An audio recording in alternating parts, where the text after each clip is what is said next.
Hey, welcome to the most unoriginal EToH video a person could possibly make. A couple days ago, I'd finished Tower of Rain on my world in Teehee time, leaving me with the crisp 19 out of 19 on the Insane Tower checklist. However, the devs thought it'd be a perfect time to finish up bug testing and release release Steel Spire Horizon. But I'm a lazy bum, so obviously I won't be touching a drop of TOS RT until this video is released. Anyways, the reason this whole insane difficulty thing is so important is because I'm going to be taking my own spin on brutally honest and taking a look at every insane tower in the game. Hooray! This is how ratings will work. The score is split into 3 parts: gameplay, design, and creativity, combining into a total score of 30. Obviously with gameplay being the most important. Now join me as I take you through the bottom of the piss barrel stuff that is found in every insane tower. Yeah.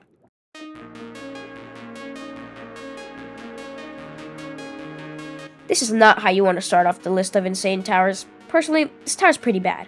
The gameplay starts off just as Thinning Layer does, and there's nothing special about the entirety of A side. In fact, there are these random long jumps and copy and pasted gameplay spread around the first 5 floors. Some good parts, however, are B side and C side, as I actually introduce buttons and morphers and create somewhat enjoyable gameplay. There's also fading platforms at the end of C side, and this stupid dark section that didn't need to be added at all. And for the last floor, falling throws you back to the beginning of C side. And the best part of it all, the jump to the wind pad risks your entire run being lost. Isn't that a great way to kick off your SC journey?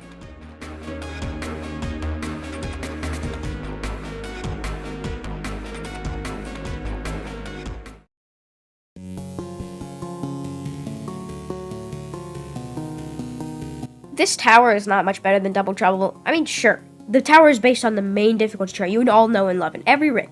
However, that's not entirely a good thing, as the first few floors are boring and just a bunch of gameplay that wastes your time. I mean, not really, but kind of feels like it. It really builds up your hope of beating your very first soul crushing, but at the final floors, you've been slapped with insane to extreme gameplay that's horrible to play through. Take a look at this floor. It's quite the specialty, but that isn't a good thing in this case. It's unintentionally the hardest floor in the entire tower, despite being the second hardest difficulty on the difficulty chart, with crap gameplay that feels stretched on the entire floor. And the cherry on top? Catastrophic, surprisingly the easiest out of the 3, is also the shortest. To make the short story shorter, this floor is not much better, and it's still a snooze fest. But hey, as famous EToH YouTuber Neo Jaden once said, imagine me, right now, rating the original difficulty chart.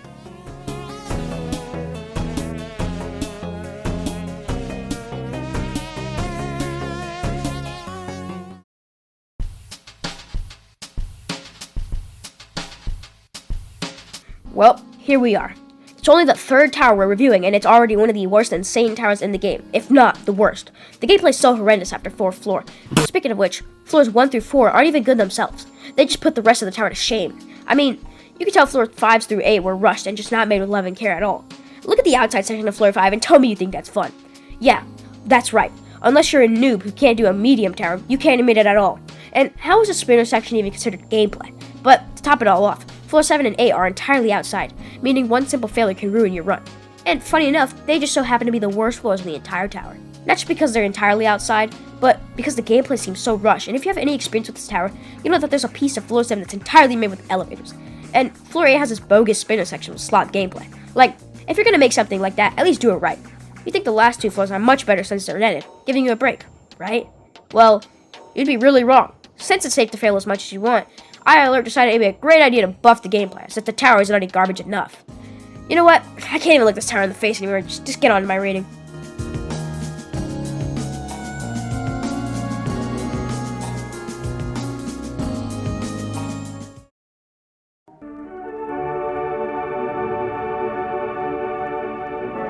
Remember how I said TOH was the worst insane tower in the game? Well, I forgot to mention, it isn't. Tower of Extreme Hell is the worst insane tower in the game. It might be one of the worst towers in general. The gameplay is so awkward and the structuring is so horrible. You have this crappy outside section and then this wraparound spam that makes it 100 times better. Not even a full floor later, there's this outside section that just spams a bunch of cylinders for design. I mean, like, what the hell is this supposed to be? And this X-Pusher gameplay, it's just there to waste your time.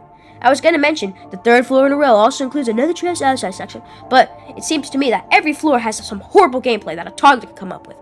But really, the only redeeming part about this tower is the stupid ball section, which even then, it isn't all that special. There's also this lovely section that takes forever to get past without T-pose.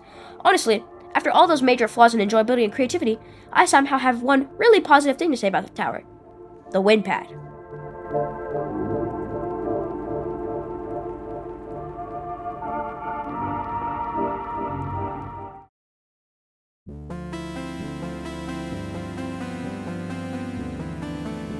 Whoa, amazing Minecraft tower. Yeah, this tower was originally made in Minecraft, so unfortunately the Roblox version is a lot less impressive than the original, as Minecraft wasn't really made for doing parkour. Nonetheless, this is a pretty solid insane tower for being in Lost River. The wave including the honey blocks from the original is pretty cool, and combined with trampolines feels really fun. It's like Cloy, this overused client object combination and tower that actually clips. There's also the safety netted part in EToH, which surprisingly doesn't feel buffed at all, you know, compared to some towers. Wink wink. And the final floors that probably have the easiest gameplay in the entire tower. And weirdly enough, despite being over the void, even if you're stressed, the gameplay actually feels relatively fun. You know, aside from this horrible shover gameplay that feels super awkward, especially with the trust-looking version of this. However, it's probably easier than the first one because they give you a little space to practice it. Anyways, nothing important or interesting after that besides the final stretch, which was fairly easy to get past, unless the nerves get to you. Yeah, something like that.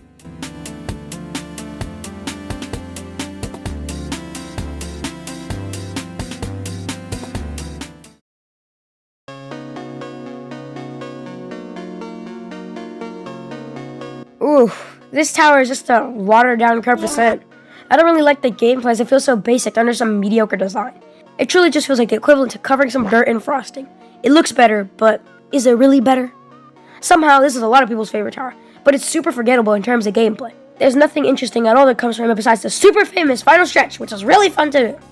The frame has a similar concept to curved descent, and with that, most floors lean over nothing, so falling leads you to restarting your run. There's also this weird button section in the middle of the tower which feels super tight, as the timer is shorter than a child's attention span. Why this game so fun, chat?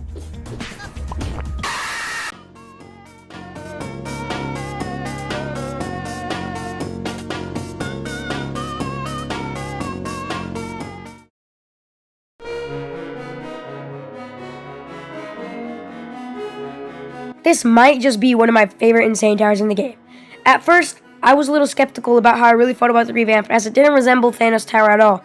But, to be honest, the more I played, the more I realized, I don't care. It's super fun to go through, and it's just as rebeatable as the original. Obviously, I do miss the tower crossing section, but that's the least of my worries. The gameplay, of course, improved so much, and it's a lot more creative. Hate it or not, you have to agree there was a lot of flaws in the original tower that needed to be fixed. A prime example being floor 5 and 6, or mostly floor 5. I mean, look, this is what it originally looked like, and this is what it looks like now. Sure, the revamped floors aren't similar at all, and you can argue that the whole Inception vibe with the mini tower in the middle wasn't necessary, but that doesn't mean it's bad. Overall, the tower tries to reference some old stuff from the original tower while still turning it to a new version of it, and personally, I think it's amazing.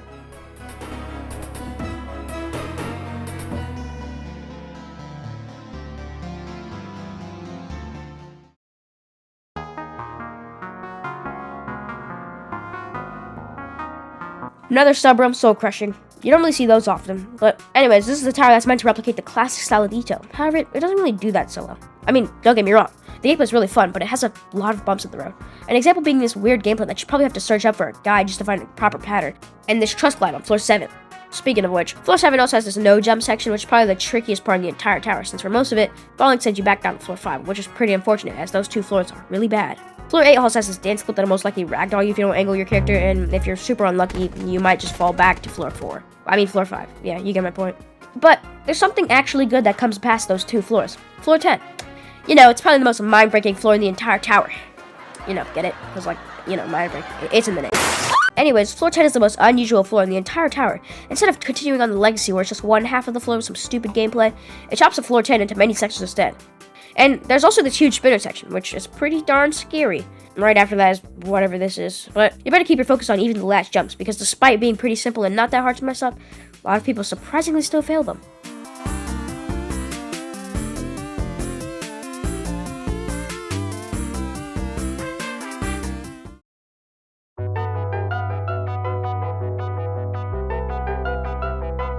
This tower is a great example on how not to start off a trilogy.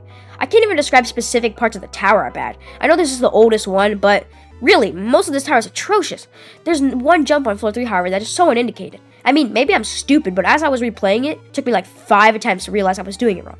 I'm going to keep this review as short as possible, though, because as I said before, this tower is pretty balanced at being horrible. But really, the only gameplay I can remember is just a bunch of trust flicks and jank wraparounds. And it's really disappointing that this is in the same area as Tower of Triple A.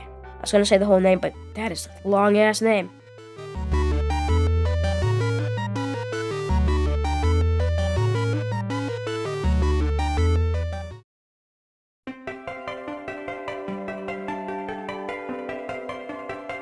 This tower is the definition of chef's kiss. Or like chef's bloody knob. This is by far my favorite insane tower in the game, and also my favorite tower in the game. The gameplay is so fun and addicting and just as repeatable as Tower of Infinity Gauntlet. It's a short tower that has interesting gameplay along the way. However, in terms of punishment, this tower isn't lenient at all, as failing a floor past 4 would send you straight to your death, leaving you to restart the tower. But similar to EToH, if we ignore the punishment, the gameplay is nearly perfect in my opinion. I have no issues with this tower and it feels like something new each floor. Yo, chill with the glazing, genie, man. The infos are probably the most creative, as floor 8 is when you have to speedrun all the way in less than a minute. It sounds difficult, but it really isn't, as the timer is super lenient, and even if you don't know where you're around or it's your first time there, you'd probably be able to do it on your first go. Floor 9 also introduces the mechanic seen in the final stretch of the tower. However, it's a lot shorter and easy for now. But when you do get to the final stretch, the kill break chasing you is a lot faster, so you really have to analyze the gameplay before giving it a go. So, I would hope you have a healing item.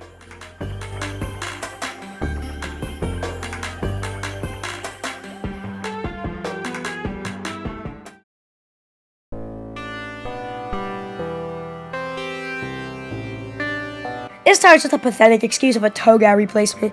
It got nerfed to the ground as soon as it stepped foot in Ring 5 because people were crying about how this was extreme. And to be honest, if I were them, I would have said the same thing, because the gameplay is already terrible. I can't seem to find a single creative thing about this tower. The design is eye-blinding and the whole tower itself tries to look cool but fails miserably. I mean, the only redeeming part is the final floor having somewhat fun gameplay and the idea that you're climbing up this huge mountain. Not even the wind room looks cool. It's just a sad guy. It's just a... what? It's just a sad-looking cabin with the spitter guy that chases you on floor 9. Speaking of floor 9, it's a horrible floor. Another example of bad design and the gameplay is even worse. I mean, obviously the tower itself is better than EToH, EToH, and EToH, but it's not a high bar as literally every other insane tower is. Overall, leave this tower for the XL devs to extend it because they usually pull through with making the towers way better. Anyways, here's my rating.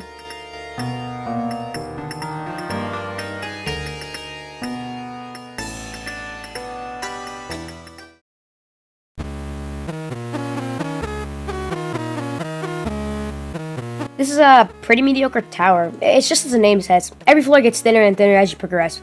For being the first purest SC, however, I'd say this tower is actually pretty good. However, the gameplay can be really annoying sometimes, like all these walk-arounds on floor 5 and this low roof section on floor 8.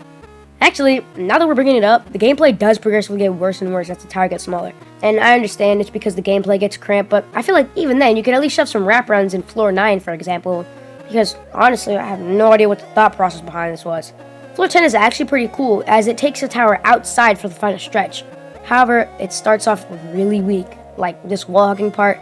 I failed it while doing it the same way as any other person does it. It's almost like the game wants me to wall hop the frame. Like, what the buff? But if we are focusing on the tower before floor 5, then yeah, the tower is actually pretty enjoyable for the most part. It's at a point where they have most of the floors, so there's still a lot of things to put in each one, but yet again, tower's purest, so it's nothing crazy.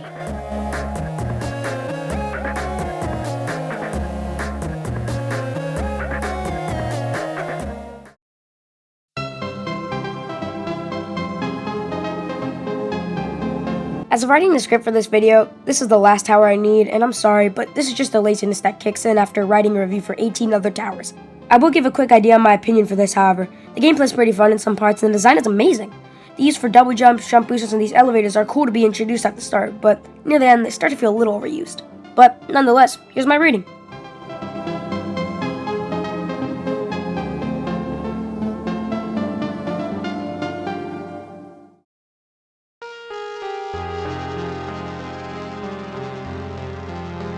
I mean, this tower's alright. It's something you'd want to do once and never again. However, to give credits, it doesn't feel too out of place, and the signs that talk about your persistence or whatever is a pretty nice touch. But as for the actual gameplay, could be a lot better. It's one of those towers where the first half feels extremely long despite being less than 20 minutes. I mentioned that this tower is something you'd want to do once and never again, but a big chunk of that opinion came from my first run in this tower. I was pretty far into the tower, I'd say like floor 7, almost 8. And I don't really know how, but I ended up slowly making my way back to floor 3, and I didn't want to do that again. There's also these unindicated conveyors in the tower, which, yeah, no, is of course a blessing to the towers. Play Tower of Confusion and you'll see exactly what I'm talking about. Anyways, because of that, it's pretty scary to try and guess what is and isn't a conveyor. An example being this jump. Originally, I thought this was a conveyor, so I tried playing it safe just so I don't get flung off, and I ended up getting flung off anyway. This jump too, however, it just so happens to actually be a conveyor, so my condolences if you had the same caution that I did on that first example.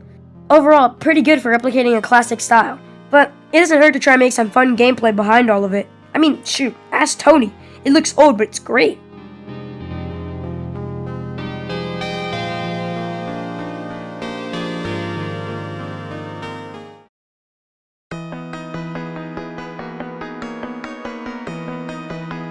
This tower was originally written pretty darn lazy, and there was nothing as to how my experience was for this. But after rebeating it, I think it's a pretty good modern tower. The clicking mechanic is a pretty sweet feature to the tower, as it also works on kill bricks later on.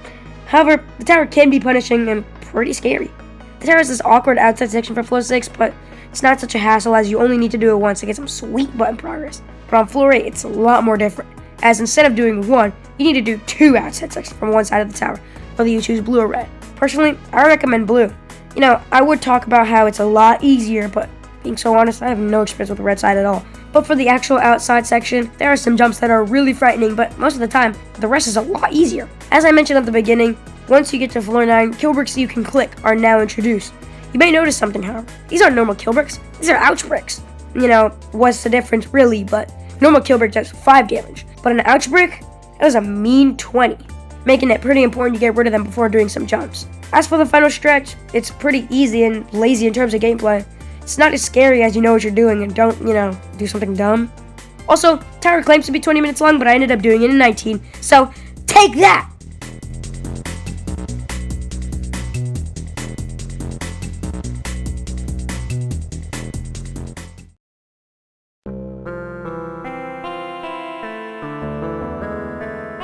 This tower is, quite interesting. Personally, the gameplay was a little weird and super annoying to get past for the most part, but I didn't really mind it. It wasn't something I hated, but it wasn't something I enjoyed. In my opinion, this is the hardest Insane Tower.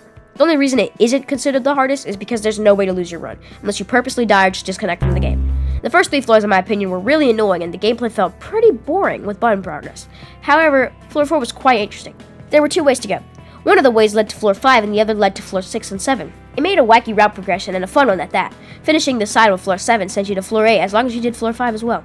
Floor 8 and 9 were really failable for me and annoying to get back to a bunch of times, but after a while you get the hang of the gameplay and eventually get to floor 10. Now, I want to say something nice about that floor, but really, it felt so unnecessary. I liked it being short, but the gameplay wasn't that fun, and the whole floor seemed like it was filled with filler gameplay.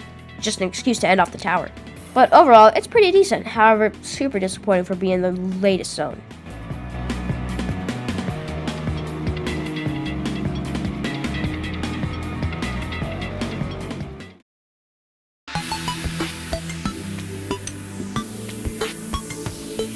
I'm in disbelief.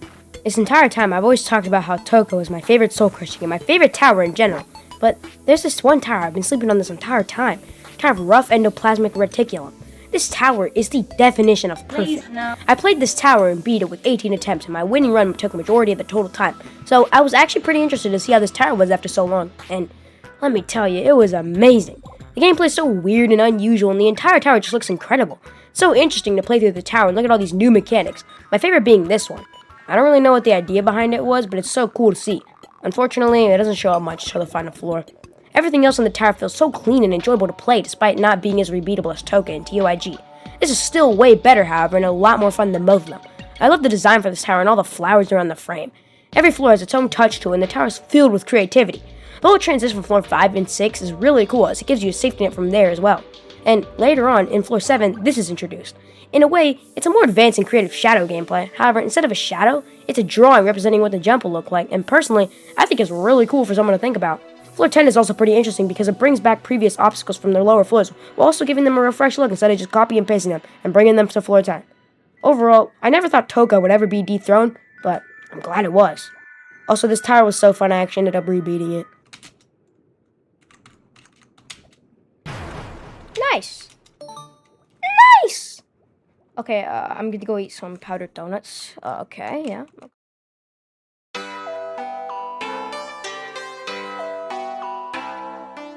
This tower is a little bit interesting, as it's also seen in EToH. Surprisingly, the owner didn't request for it to be removed like some certain towers that ended up in EToH. Anyways, the gameplay for this tower is actually pretty smooth. I enjoy the weird structures around the tower and the progression in general. The tower can be pretty brutal sometimes, but also really friendly with a lot of button progress with floor 4 or 5. However, after it comes a weird twist in the tower, D side. Yeah, pretty interesting as there aren't any other sides before it like B or C. So, isn't that fun? The music for the side is actually pretty good if I say so myself.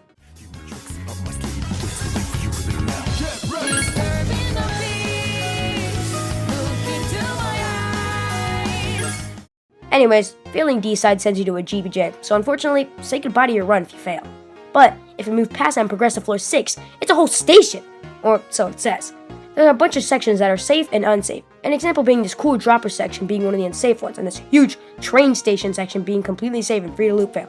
And for some reason on floor 7, you have to memorize a couple of paintings and steal some jelly-filled donut. But hey, anything that adds points to the creativity score. Another thing that's important to the tower, similar to D side, E side. Yeah, another one. However, getting to it is pretty easy as it's just some X push and momentum jump to a truss. Is what you would think if you didn't play the tower already. The truss is actually blocked off by an invisible platform making it entirely impossible to climb. So, you have to do this hell of an outside section that's over the void. Prepare your guide because it won't be easy. However, once you actually get to east side, it should be smooth sailing from here. Barely any GBJs are blocking your path getting to floor 10, which, if you get to, it's a free win from there, as every other section is safety netted.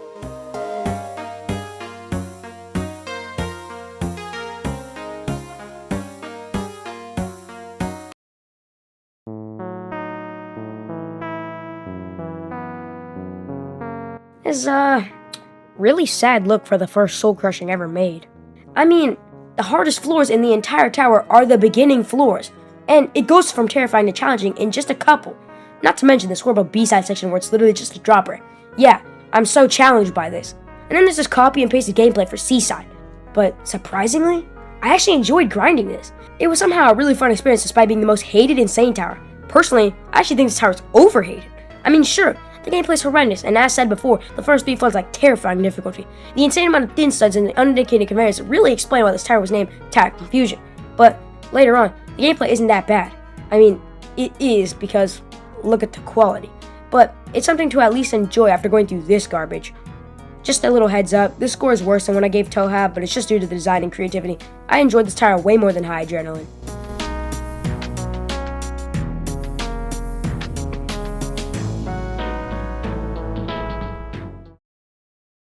There we have it. Reviewed 19 insane towers and 1 more to go.